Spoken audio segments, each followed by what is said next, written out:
Hello students, very good morning. मैं हूं वैभव Dubey. Students, हम लोग एप्लीकेशन ऑफ गॉस लॉ यानी गॉस के नियम का अनुप्रयोग पढ़ रहे हैं। इसमें हम लोगों ने 2 वीडियो पढ़ लिया है।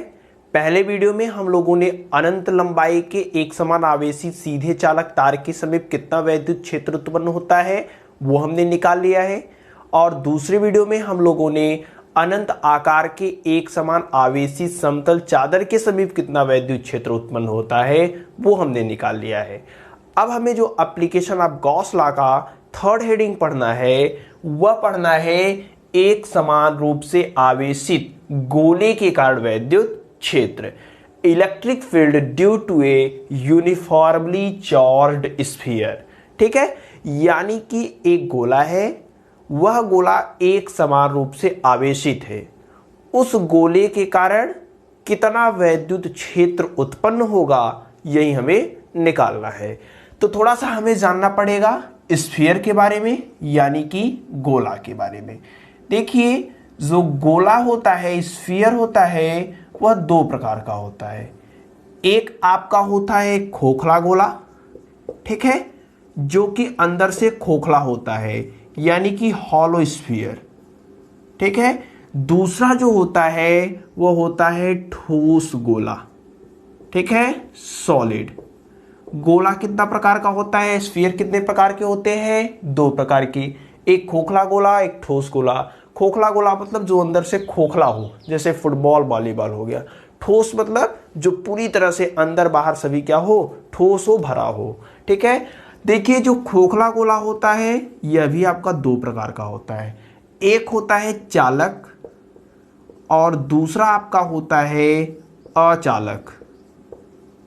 ठीक है, यानी कि चालक मतलब जिसमें वैद्युत धारा प्रवाहित की जा सके, अचालक जिसमें वैद्युत धारा प्रवाहित न की जा सके। ठोस गोला भी आपका 2 प्रकार का होता है, एक आपका चालक और दूसरा आपका होता है अचालक। ठीक है, तो कुल मिलाकर के जो गोला होता है वह 4 प्रकार का होता है। एक चालक खोखला गोला, अचालक खोखला गोला, चालक ठोस गोला, अचालक ठोस गोला। ठीक है, तो गोले आपके 4 प्रकार के हो गए। अब देखिए, इन चारों के कारण हमें वैद्युत क्षेत्र का मान निकालना है कि इन चारों के कारण किसी बिंदु पर कितना वैद्युत क्षेत्र उत्पन्न होगा। तो हमें चारों को अलग अलग नहीं पढ़ना है। देखिए, ये वाला जो है, ये गोला, ये वाला गोला और ये वाला गोला, इन तीनों की प्रॉपर्टी एक है। प्रॉपर्टी एक है मतलब जब इनको चार्ज दिया जाएगा, आवेश दिया जाएगा, तो जो आवेश होगा वह इनके सतह पर यानी कि सरफेस पर एक समान रूप से वितरित हो जाएगा। यानी इसको और इसको जब आप आवेशित करेंगे तो आवेश जो होगा वह इनके सतह पर, सरफेस पर, ऊपरी भाग पर आकर के जमा हो जाएगा। इनके बीच में अंदर कुछ भी आवेश नहीं रहने वाला है। लेकिन अचालक गोले में क्या होता है, अचालक ठोस गोला जो होता है यह इस प्रॉपर्टी को फॉलो नहीं करता है। तो इन तीनों के कारण जो वैद्युत क्षेत्र उत्पन्न होगा वह एक होगा और इसके कारण जो वैद्युत क्षेत्र उत्पन्न होगा वह दूसरा होगा। ठीक है, तो हमें जो पढ़ना है इन तीनों के कारण कितना वैद्युत क्षेत्र उत्पन्न होगा, एक बार वो निकालेंगे, और इसके कारण अलग से कितना वैद्युत क्षेत्र होगा वह हमें निकालना है। ठीक है, तो अब हमारा जो नेक्स्ट हेडिंग होगा वह होगा इसके और इसके कारण कितना वैद्युत क्षेत्र उत्पन्न होने वाला है। तो आप सबसे पहले ये मेन हेडिंग डाल दीजिए, एक समान रूप से आवेशित गोले के कारण उत्पन्न वैद्युत क्षेत्र। उसमें आपका जो पहला हेडिंग होगा वह आप लिख लीजिए। देखिए, अब आपका जो नेक्स्ट हेडिंग होने वाला है वह होगा एक समान रूप से आवेशित गोले। कौन कौन से गोले होंगे? चालक, अचालक खोखला गोला और चालक ठोस गोला के कारण उत्पन्न वैद्युत क्षेत्र, यानी कि electric field due to a uniformly charged sphere, conducting और non conducting hollow sphere and conducting solid sphere. ठीक है, तो इस पर हम कितना वैद्युत क्षेत्र उत्पन्न होगा यही हमें मान निकालना है। तो चलिए चेक करते हैं। देखिए, मान लेते हैं आपका कोई गोला है और ये गोला जो है वह पॉजिटिव चार्ज इस पर वितरित है। इसकी जो सरफेस है, इसकी सरफेस पर पॉजिटिव चार्ज आपका क्या है, एक समान रूप से वितरित है। और इस गोले की जो त्रिज्या है, ठीक है, इस गोले का सेंटर मान लेते हैं यहाँ पे है, और इसकी जो त्रिज्या है वह कैपिटल आर है। ठीक है, इस गोले की जो त्रिज्या है वह क्या है, कैपिटल आर है। मान लेते हैं कि इस बिंदु पर देखिए गोले के कारण जो उत्पन्न वैद्युत क्षेत्र होगा, हमें 3 कंडीशन में मान निकालना होगा। पहला जो कंडीशन होगा वह होगा इस गोले के बाहर किसी बिंदु पर। ठीक है, पहले कंडीशन में हम लोग कहाँ वैद्युत क्षेत्र का मान निकालेंगे, इस गोले के बाहर किसी बिंदु पर। दूसरे कंडीशन में हम लोग कहाँ निकालेंगे, इस गोले के सरफेस पर ही। सरफेस पर मतलब यहाँ पे कहीं किसी भी बिंदु पर वैद्युत क्षेत्र का मान कितना होगा। और तीसरे कंडीशन में हम लोग निकालेंगे कि इस गोले के अंदर कितना वैद्युत क्षेत्र होगा। ठीक है, तो हमें 3 कंडीशन में वैद्युत क्षेत्र का मान निकालना है। गोले के कारण जो वैद्युत क्षेत्र होगा कितने कंडीशन में निकालेंगे, 3। कहाँ कहाँ, गोले के बाहर, इस गोले के सरफेस पर और गोले के अंदर। तीनों कंडीशन में वैद्युत क्षेत्र का मान कितना होगा हमें निकालना है। तो चलिए पहला जो सबसे पहले हम लोग देखते हैं वह देखेंगे कि गोले के बाहर किसी बिंदु पर वैद्युत क्षेत्र का मान कितना होगा। तो चलिए देख लेते हैं। हम सपोज करते हैं इस बिंदु पर हमें वैद्युत क्षेत्र का मान निकालना है। तो इस कोई बिंदु है, मान लेते हैं P। इस P बिंदु पर वैद्युत क्षेत्र का कितना मान होगा यही हमें निकालना है। अभी तक आपने जो 2 हेडिंग पढ़े हैं उसमें आप लोगों ने जाना है कि जिस बिंदु पर हमें वैद्युत क्षेत्र का मान निकालना होता है उस बिंदु पर हम लोग गॉसियन पृष्ठ बनाते हैं। क्या बनाते हैं, गॉसियन पृष्ठ। गॉसियन पृष्ठ क्या होता है, इसके पहले हम लोग जान चुके हैं। गॉसियन पृष्ठ एक बंद स्वैच्छ पृष्ठ होता है जिसमें वैद्युत फ्लक्स की गणना की जाती है, और इस पृष्ठ को उस बिंदु से गुजरना होता है जिस बिंदु से हमें वैद्युत क्षेत्र का मान निकालना होता है। यानी जिस बिंदु पर हमें वैद्युत क्षेत्र का मान निकालना है उस बिंदु पर हम लोग एक गॉसियन पृष्ठ बनाते हैं। ठीक है, तो यहां पे हमें एक गॉसियन पृष्ठ बनाना है। ऐसा पृष्ठ बनाना है जो इस गोले के चारों ओर सिमेट्री हो। ठीक है, तो हमने सोचा समझा, हमें पता चला कि इसके चारों ओर जो सिमेट्री होगा वह एक गोला ही हो सकता है। ठीक है, तो इस बिंदु पर हम लोग एक गॉसियन पृष्ठ यानी कि गोले का निर्माण करेंगे। ठीक है, तो चलिए इस बिंदु पर हम लोग क्या करते हैं, गोले का निर्माण करते हैं। यहां पे देखिए हम लोगों ने एक गॉसियन पृष्ठ बना दिया है। ठीक है, ये गॉसियन पृष्ठ जो है सपोज करते हैं इसके केंद्र से इस बिंदु के बीच की जो दूरी है वह स्मॉल r है। ठीक है, यानी कि इस गोले के केंद्र से हमें स्मॉल r दूरी पर वैद्युत क्षेत्र का मान निकालना है। ठीक है, यानी जो बड़ा वाला गोला है, जो गॉसियन पृष्ठ है, उसकी त्रिज्या क्या है, स्मॉल r, और जिस गोले पर आवेश एक समान रूप से वितरित है यानी ये वाला जो गोला है, इस गोले की त्रिज्या क्या है, कैपिटल R।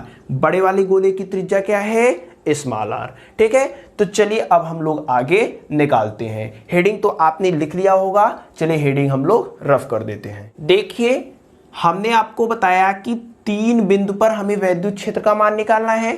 तो सबसे पहले हम लोग देखते हैं बाह्य बिंदु पर। ठीक है, बाह्य बिंदु पर कितना वैद्युत क्षेत्र होगा, सबसे पहले हम लोग यही निकालते हैं।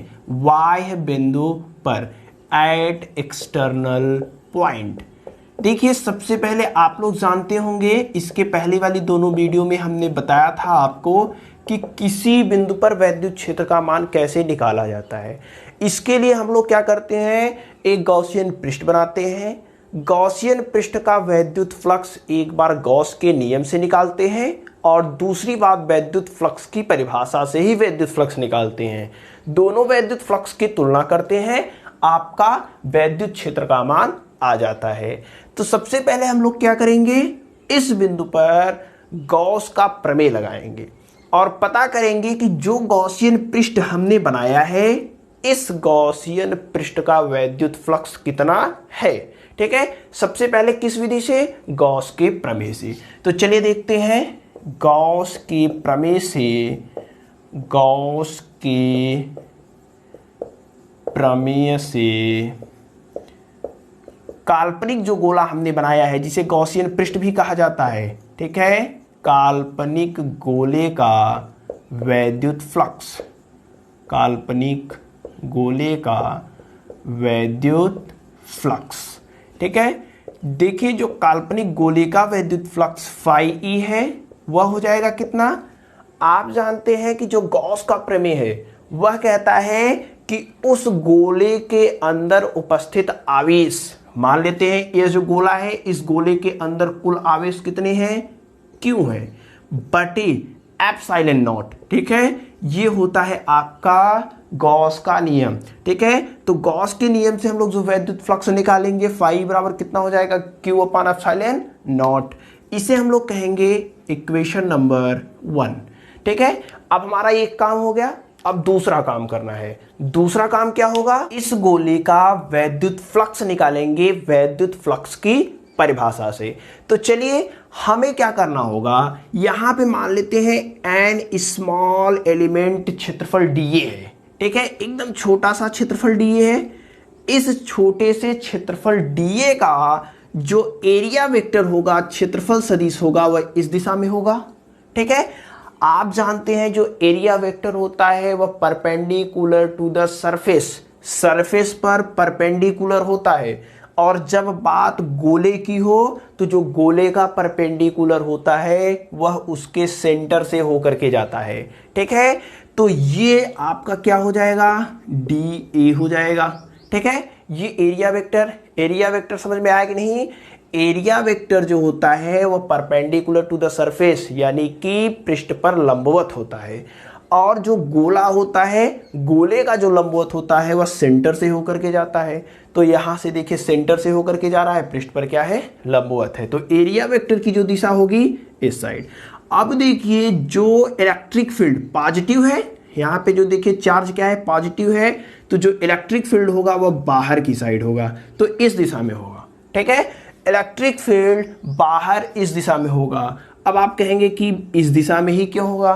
तो जो आपका इलेक्ट्रिक फील्ड लिया जाता है वह त्रिज्यतः लिया जाता है, यानी कि त्रिज्या वाला लिया जाता है, त्रिज्या वाली दिशा में लेते हैं। तो रेडियस इस वाली दिशा में, ठीक है। अब आप ऐसे किसी बिंदु पर देखेंगे, इस वाले बिंदु पर भी देखेंगे, तो जो वैद्युत क्षेत्र की दिशा होगी बाहर की ओर, ठीक है, और एरिया वेक्टर भी बाहर की ओर। तो इन दोनों के बीच में कोण कितना बन रहा है? देखिए दोनों एक ही दिशा में है। जब दोनों एक ही दिशा में है तो जो कोण बन रहा है वह कितना बन रहा है? Theta is equal to 0 degree, ठीक है। तो यहाँ पे जो कोण बन रहा है वह कितना बन रहा है? 0 डिग्री। अब हम लोग कहेंगे वैद्युत फ्लक्स की परिभाषा से, वैद्युत फ्लक्स की परिभाषा से, वैद्युत फ्लक्स की परिभाषा से, वैद्युत फ्लक्स की परिभाषा से काल्पनिक बेलन का जो वैद्युत फ्लक्स होगा वह कितना होगा? काल्पनिक बेलन का वैद्युत फ्लक्स, काल्पनिक बेलन का वैद्युत फ्लक्स, ठीक है। देखिए काल्पनिक बेलन का जो वैद्युत फ्लक्स हो जाएगा वह फाई ई बराबर क्या हो जाता है? इंटीग्रेशन ई डॉट डी ए। यही वैद्युत फ्लक्स की परिभाषा है। इसी परिभाषा से हम लोग वैद्युत फ्लक्स का मान निकालते हैं। तो फाई बराबर integration E into D A. अब देखिए यहां से phi E dot D A है, तोड़ देंगे तो कितना हो जाएगा? E D A cos theta. इन दोनों के बीच में कोण कितना है? 0 तो कितना हो जाएगा? 0 ठीक है। तो यहां से आपका जो फाई ई का मान आएगा वह integration E D A cos 0 का मान एक का गुणा करेंगे तो मान में कोई परिवर्तन नहीं आएगा, ठीक है। तो यहां से हम लोग जो प्राप्त कर रहे हैं फाई ई का मान कितना प्राप्त कर रहे हैं? देखिए इसके आगे यहां से लिखते हैं, ठीक है। यहां से देखिए फाई ई का जो मान, फाई ई का जो मान, देखिए ई क्या है? कांस्टेंट है। इलेक्ट्रिक फील्ड क्या है? कांस्टेंट है। क्यों? क्योंकि आवेश एक समान रूप से वितरित है। जब आवेश एक समान रूप से वितरित होगा तो इलेक्ट्रिक फील्ड का जो मान होगा वह क्या होगा, कांस्टेंट। ई कांस्टेंट बाहर निकल आएगा, ठीक है। तो अंदर क्या बचा, डी ए, ठीक है। अब हमें समाकलन करना है, एरिया प्राप्त करना है किसका, इस गॉसियन पृष्ठ का, ठीक है। तो गॉसियन पृष्ठ का जो क्षेत्रफल होता है, गोले का क्षेत्रफल, गॉसियन पृष्ठ आपने क्या माना है, गोला माना है, तो गॉसियन पृष्ठ का क्षेत्रफल मतलब गोले का क्षेत्रफल। तो इस गॉसियन पृष्ठ, इस गोले का जो क्षेत्रफल होगा वह कितना हो जाएगा, गोले का क्षेत्रफल कितना होता है, 4 पाई आर स्क्वायर। यहां पे देखिए कैपिटल आर मत रखिएगा, क्योंकि स्मॉल आर इसलिए रख रहे हैं क्योंकि त्रिज्या किसका लिया जाता है, गॉसियन पृष्ठ का। तो गॉसियन पृष्ठ की त्रिज्या क्या है, स्मॉल आर है, ठीक है। तो इसलिए त्रिज्या क्या रखेंगे, स्मॉल आर। तो यहां से जो आपका फाई ई का मान आया वह कितना आ गया, 4 पाई आर स्क्वायर इंटू ई, समीकरण नंबर 2। देखिए समीकरण नंबर 1, जब हमने गॉस का नियम लगाया तो इस काल्पनिक बेलन का जो वैद्युत फ्लक्स, इस काल्पनिक गोले का जो वैद्युत फ्लक्स आया उसका मान आया Q/ε0। फिर हमने वैद्युत फ्लक्स की परिभाषा निकाला और उस परिभाषा को लगाया तो ये जो काल्पनिक गोला है इसका वैद्युत फ्लक्स इतना आ गया। लेकिन ये दोनों वैद्युत फ्लक्स इसी गोले के हैं। जब एक ही गोले के दोनों वैद्युत फ्लक्स हैं तो दोनों क्या होंगे, बराबर होंगे। अतः समीकरण 1 और 2 से, अतः समीकरण 1 और 2 से, तो समीकरण 1 और 2 से हम लोग लगाएंगे तो क्या हो जाएगा, ये वाला इसके बराबर। क्यों, क्योंकि दोनों एक ही गोले के वैद्युत फ्लक्स है, एक ही गोले के वैद्युत फ्लक्स है तो दोनों आपस में क्या होंगे, बराबर होंगे। तो ये वाला क्या हो जाएगा, Q/ε0 इज इक्वल टू यहां से 4 पाई आर स्क्वायर इंटू ई। हमें मान किसका निकालना है, वैद्युत क्षेत्र ई का मान निकालना है। तो ये पूरा इधर गुणा में है, इधर आएगा तो भाग में हो जाएगा। तो चलिए पहले ई को हम लोग लिख लेते हैं। ई को पहले लिखेंगे तो ई बराबर कितना हो जाएगा, ये देखिए 4 पाई आर स्क्वायर इधर गुणा में है, ये मल्टीप्लीकेशन है, ठीक है। इधर आएगा तो क्या होगा, भाग में, यानी Q/4 पाई आर स्क्वायर इंटू ε0, ठीक है। यहां से देखिए E बराबर कितना हो जाएगा, इसको हम देखिए किस प्रकार से लिख रहे हैं, 1/4 पाई ε0, 4 पाई ε0, इसको पहले लिख दिया। अभी आर स्क्वायर और ऊपर Q बचा है, यानी Q/r स्क्वायर। ये वैद्युत क्षेत्र E का मान आ गया, ठीक है। यहां से हम देखिए अगर कुछ कंक्लूजन निकाल पाए तो 1/4 पाई ε0 क्या है, कांस्टेंट है, Q भी कांस्टेंट है। तो जो E है वह डायरेक्टली प्रोपोर्शनल होगा 1/r स्क्वायर के, ठीक है। यानी E का जो मान है वह दूरी बढ़ाने के साथ साथ बड़ी तेजी से घटने लगेगा, ठीक है। तो जो हमें वैद्युत क्षेत्र मेन हमें निकालना था वो ये वाला निकालना था। तो E का जो मान आ गया वह कितना आ गया, 1/4 पाई ε0 Q/r स्क्वायर, ठीक है। इसे समीकरण नंबर 3 कर देते हैं। ये जो वैद्युत क्षेत्र आया है यह इस आवेशित गोले के कारण r दूरी पर उत्पन्न वैद्युत क्षेत्र का मान है। इस इक्वेशन को हम लोग एक और फॉर्म में लिख सकते हैं। अगर हमें Q यानी कि इस गॉसियन पृष्ठ के अंदर उपस्थित आवेश का मान पता हो तब हम लोग कैसे लिखेंगे, देखिए चलिए इसके लिए हमें जानना पड़ेगा सिग्मा के बारे में। सिग्मा क्या होता है इसके पहले वाली वीडियो में हम लोग जान चुके हैं। सिग्मा जो होता है वह आवेश का पृष्ठ घनत्व होता है, ठीक है। आवेश का पृष्ठ घनत्व होता है और इसका जो मान होता है वह एकांक क्षेत्रफल पर उपस्थित आवेश के बराबर होता है। यानी एकांक क्षेत्रफल, सपोज कीजिए 1 मीटर स्क्वायर पर जो आपका आवेश Q होगा उसका मान सिग्मा होता है, ठीक है। सिग्मा क्या होता है, एकांक क्षेत्रफल पर उपस्थित आवेश की मात्रा को सिग्मा कहते हैं। तो 1 मीटर स्क्वायर पर आवेश की मात्रा सिग्मा, 2 मीटर स्क्वायर पर आवेश की मात्रा 2 सिग्मा। तो इसी प्रकार से अगर A मीटर स्क्वायर पर हम पूछें आवेश कितना होगा, 1 पर 1 सिग्मा, 2 पे 2 सिग्मा, तो A पर ए इंटू सिग्मा हो जाएगा। ठीक है, क्यू का मान, क्यू क्या है, इस गॉसियन पृष्ठ के अंदर उपस्थित आवेश का मान है। ठीक है, तो इस गॉसियन पृष्ठ के अंदर उपस्थित आवेश का मान कितना हो गया, Q बराबर A इंटू सिग्मा। सिग्मा क्या है, आवेश का पृष्ठ घनत्व, यह होता क्या है, एकांक क्षेत्रफल पर उपस्थित आवेश की मात्रा। ठीक है, तो यहां से हम लोग लिखेंगे Q का मान, इस समीकरण में Q का मान रखेंगे। ठीक है, तो चलिए सिग्मा आपका क्या है, आवेश का पृष्ठ घनत्व है, अतः समीकरण नंबर 3 से चलिए देखते हैं। अतः समीकरण 3 से, समीकरण 3 से हम लोग क्या मिल रहा है, देखिए E बराबर 1/4 pi epsilon not, 1/4 pi epsilon not Q। अभी अभी हम जाने कि Q बराबर क्या होता है, A इंटू सिग्मा। A क्या है, A इंटू सिग्मा बटे आर स्क्वायर। A क्या है, ए जिस गोले के पृष्ठ पर आवेश है उसका क्षेत्रफल है। इसका मान कितना होगा, 4 पाई आर स्क्वायर। आर कौन सा लेंगे, कैपिटल वाला, क्यों, क्योंकि इसी पर तो आपका आवेश है। E बराबर कितना हो जाएगा, 1/4 pi epsilon nought A, 4 pi R square होगा। ठीक है, देखिए जो क्षेत्रफल होगा इस गोले का कितना होगा, 4 pi R square into sigma के बटे आर स्क्वायर।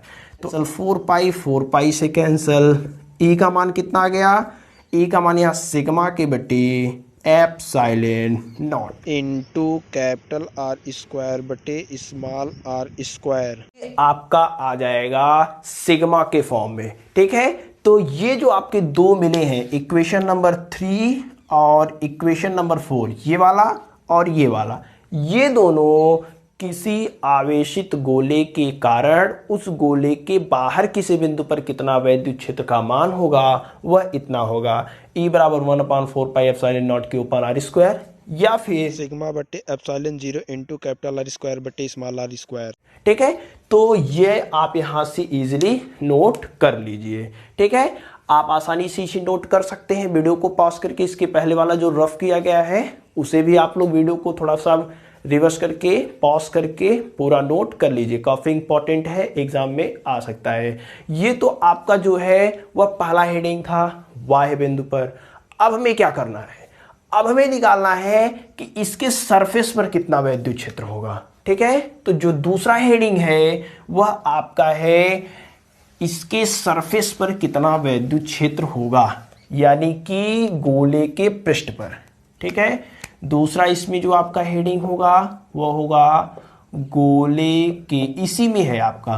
ठीक है, 3 जगह स्थान हमें निकालना है गोले के पृष्ठ पर। ठीक है, at the surface of sphere.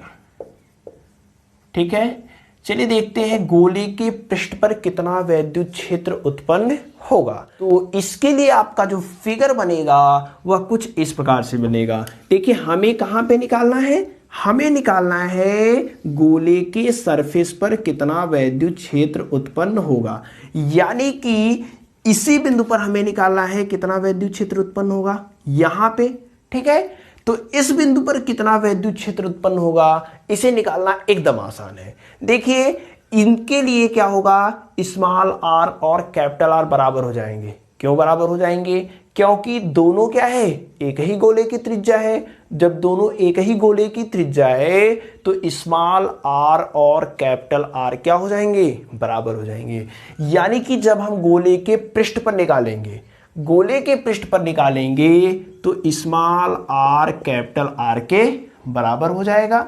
जब स्मॉल आर कैपिटल आर के बराबर हो जाएगा तो इस वाले इक्वेशन में स्मॉल आर की जगह हम लोग क्या लिख देंगे, कैपिटल आर।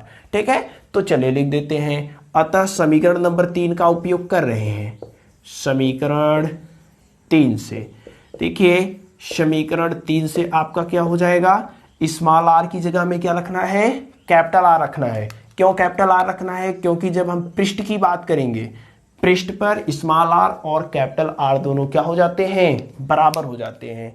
तब E बराबर कितना हो जाएगा, 1/4πε0 इंटू क्यू के बटे, और ये देखिए यहाँ पे आर स्क्वायर, आर था स्मॉल, अब लिखेंगे क्या कैपिटल, तो कैपिटल आर स्क्वायर। ठीक है, तो पृष्ठ पर जो वैद्युत क्षेत्र उत्पन्न होगा उसका मान कितना होगा, ये वाला। ठीक है, समीकरण नंबर 5 हो जाएगा। अगर हमें सिग्मा के पदों में रखना है तब कैसे रखेंगे, तो देखिए small R square capital R square के बराबर है, जब मान रखेंगे तो दोनों आपस में कट जाएगा और आपका आ जाएगा समीकरण नंबर 6। ठीक है, तो जब हम गोले के पृष्ठ पर बात करेंगे, गोले के पृष्ठ पर बात करेंगे तब वैद्युत क्षेत्र का जो मान होगा वो इतना आएगा। ठीक है, कैपिटल आर क्या है, गोले की त्रिज्या है, जैसा हम लोग देख रहे हैं। अब तीसरी पार्ट बात करेंगे, इसे आप लोग नोट कर लीजिए, वीडियो को पॉज कीजिए और तुरंत नोट कर लीजिए। अब इसके आगे हम लोग थर्ड देखेंगे। थर्ड में हमें क्या निकालना है, गोले के अंदर कितना वैद्युत क्षेत्र उत्पन्न होगा। ठीक है, तो चलिए इसके अंदर हम लोग देखते हैं कि कितना वैद्युत क्षेत्र उत्पन्न हो रहा है। ठीक, तो तीसरा हेडिंग आप लोग डालिए, गोले आंतरिक बिंदु पर, आंतरिक बिंदु पर मतलब अंदर कोई बिंदु है, उस अंदर वाले बिंदु पर कितना वैद्युत क्षेत्र उत्पन्न होगा एट इंटरनल पॉइंट। ठीक है, इंटरनल पॉइंट पर कितना वैद्युत क्षेत्र उत्पन्न हो रहा है। तो चलिए देखते हैं, ये आपका कोई गोला है, गोले की त्रिज्या कैपिटल आर हम लोग लिए ही है। ठीक है, गोले की त्रिज्या हम लोग कितना लिए हैं, कैपिटल आर लिए हैं। अब देखिए इसके अंदर किसी बिंदु पर, मान लेते हैं यहां पे, इस बिंदु पर हमें वैद्युत क्षेत्र का मान निकालना है। अब आप जानते हैं जिस भी बिंदु पर वैद्युत क्षेत्र का मान निकाला जाता है वहां पे एक गॉसियन पृष्ठ बनाया जाता है। तो यहां पे जो गॉसियन पृष्ठ बनेगा वह कैसा बनेगा, गोलाकार बनेगा। ठीक है, तो चलिए हम लोग एक गॉसियन पृष्ठ बना देते हैं कुछ इस प्रकार से। ठीक है, ये आपका कोई गॉसियन पृष्ठ बन गया। ठीक, और यहां से यहां तक की जो दूरी है वह कितना है, स्मॉल आर है। ठीक, अब हमें देखिए यह जो मान लेते हैं जो बिंदु है पी डैश है, इस पी डैश बिंदु पर हमें क्या करना है, वैद्युत क्षेत्र का मान निकालना है।